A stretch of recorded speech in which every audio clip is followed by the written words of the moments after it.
In this video, we're going to talk about editing Joomla modules and articles. So first thing we would do is log in. I'll actually log out again so I can show you that. You go to your website /administrator, which will take you to a screen that has this username and password area. Go ahead and enter that information and then click login. That will bring you to this main area, which is the control panel. You can either, again, use these icons to select the area that you want to go to, or better yet, use these tabs up at the top. First thing I will do is show you how to go to the article manager and edit an article. And let's start with the articles that are associated with the slideshow. So let's start with, okay, we can, let's go ahead and just look at the articles that are associated with the slideshow by going to select category, homepage slideshow, and then let's try going to the 6-month course. Okay, scroll down to the editing area, and in here you can go ahead and just like you would in any other editing program, just select text, type over it, delete, add, however you want to. If you add too much information here, there's no such thing as too much. Well, actually there is. Let's try to keep this within some constraints. Right now, the height of this slideshow area is controlled by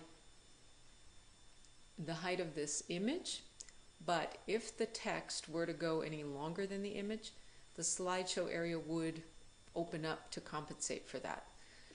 And so to kind of keep it within the constraints of how it's currently designed, try to keep your text within that area. And then, okay, so, but you can go in here and you can edit this text to change it however you need to. The read more link is going to the article that's associated with this slideshow, or with this slide. So this is the article that appears in the slide on the home page, and then the read more link is going to another article.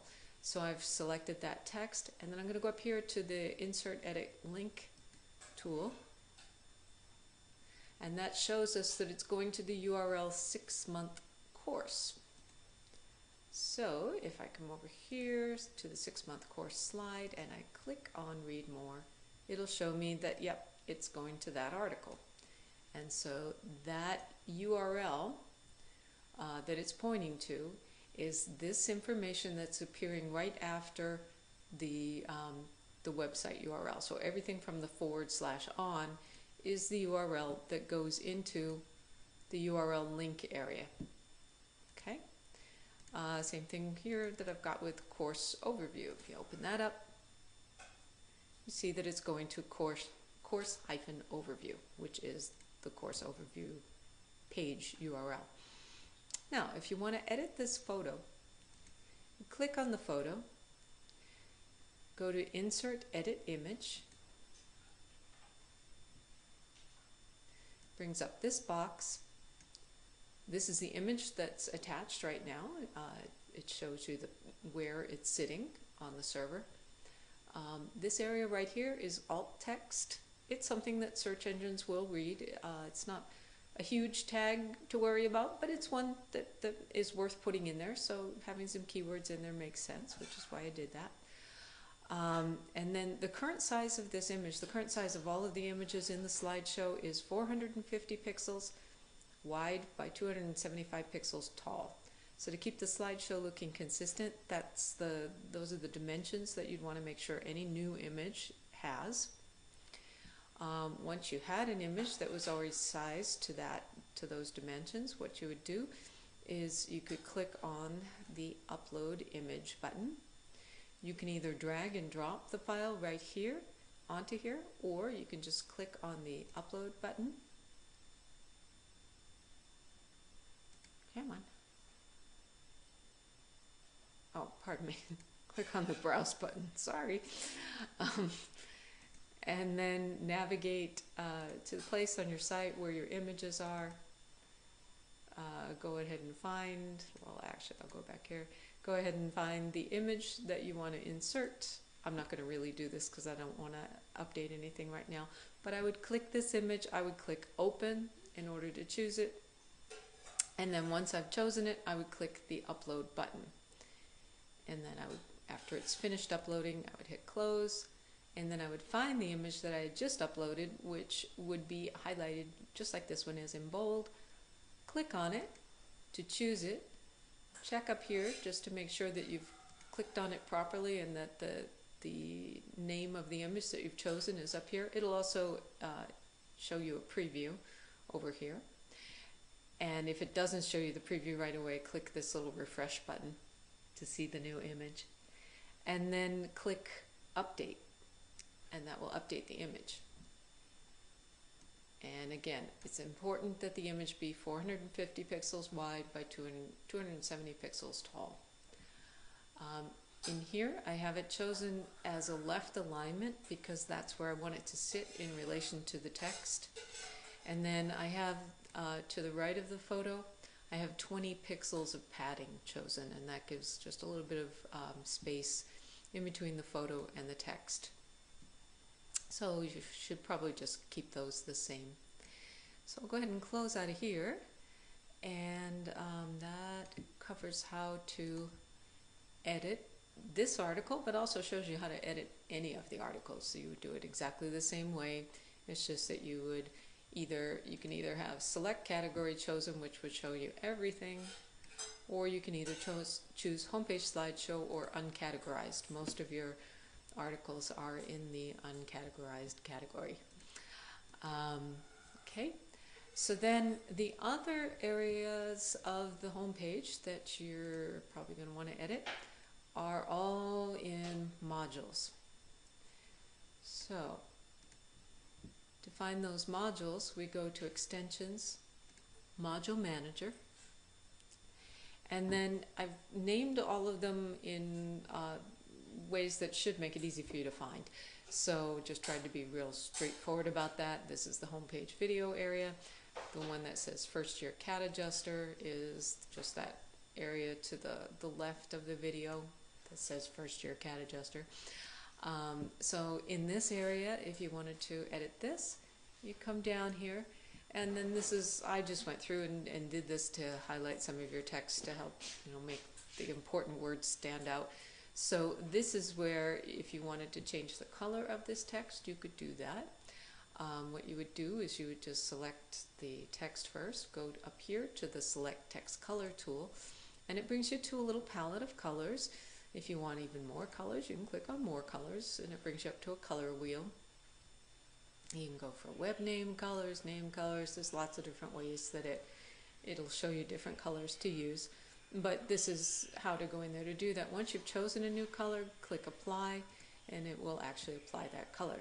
Now, if you make too many changes in a row, occasionally this browser, or not browser, but editor gets a little messy, and it adds a little extra. It doesn't take out the old code, it just keeps adding in new code. Occasionally that can just make it troublesome in terms of what, you know, trying to change it. So a good tool to know about is this little tool right here, which is the Remove Formatting tool.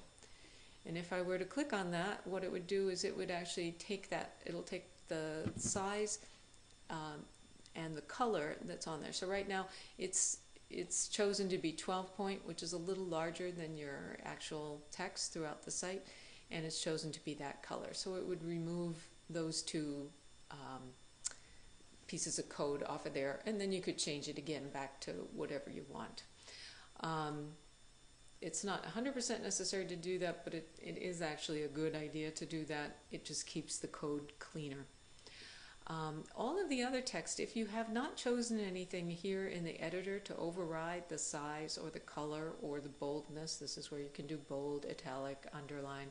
If you haven't overridden any of it here in the editor, then what it's going to do is this text here is picking up the style that's in the style sheet of the site. So that's just a good thing to know. And so that basically covers how to edit that little area. And then same thing with all of these. You just go ahead and open them up. This is the third-party certifications module that's sitting on the course overview page, sitting to the right there, the one that has the logos in it. This is actually the Xactimate logo. The reason why it's looking disappeared like that is because it's in white. We want it to show up in white on the site, but it's obviously now sitting on a white background, so it looks like it doesn't really exist, but it does. So if you wanted to edit that, what you do is you click on, same thing as a photo, click the Insert Edit Image button, and then you could swap out the logo the same way by uploading a new image, choosing the new image, and putting it in. If you just wanted to add a logo in here, which you probably will eventually, you can add one beneath this logo. I have them spaced apart with just using the return key because you didn't have a lot of logos yet, but I know you will eventually. So if you want to add a logo here, go ahead and click the Insert Edit, and this time there's nothing in here yet. So you go ahead and click the Upload button. Oops. Click the Upload button. And again, you can drop the new file here, or you can browse to find your image.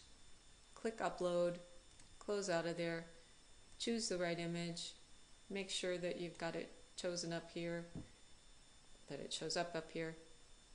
And if the image that you're uploading is a different size, you want to make sure that you take out these proportions and probably even uncheck the proportional button. For these logos, keeping them about 200 pixels wide is a good idea just because of the little area that they're sitting in.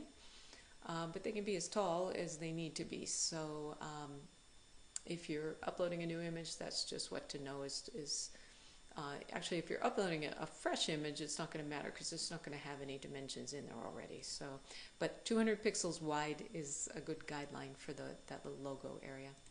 And then, let's see, last thing I want to show you is creating a new article.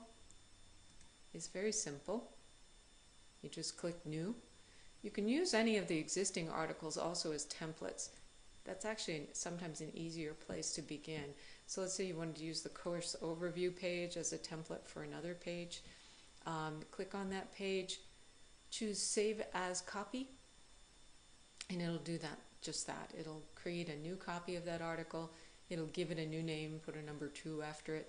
What you want to do is put your new name of your article in there, and then you can just delete that alias actually that's in there, and when you save it, it'll automatically create the alias for you, which would just be a duplicate of the name of the article. I'm going to close out of there. I'm going to delete that so we don't leave it in there. Okay, now once you've created an article though, it's not published yet, it's not findable until you've actually connected it to a menu. So you come back here to the main menu, and you can either add a link to the top going across, but I think we're getting pretty full there. So you can add it as a drop down to any of these. And if you wanted to do that, what you would do, is just come up here, create a new link, and then menu type would need to be chosen. It would be single article, and then I'll go ahead and choose that really quickly. I'm going to need to conclude the video soon because we're coming up on our time mark. But you would then select the article, choose the article, and then you would save and close, and then you'd have created a new link in the menu. And so that is all that I'm going to show you for now about editing the site, and I'll continue on in a separate video with some specifics about the other elements of the site. Thank you.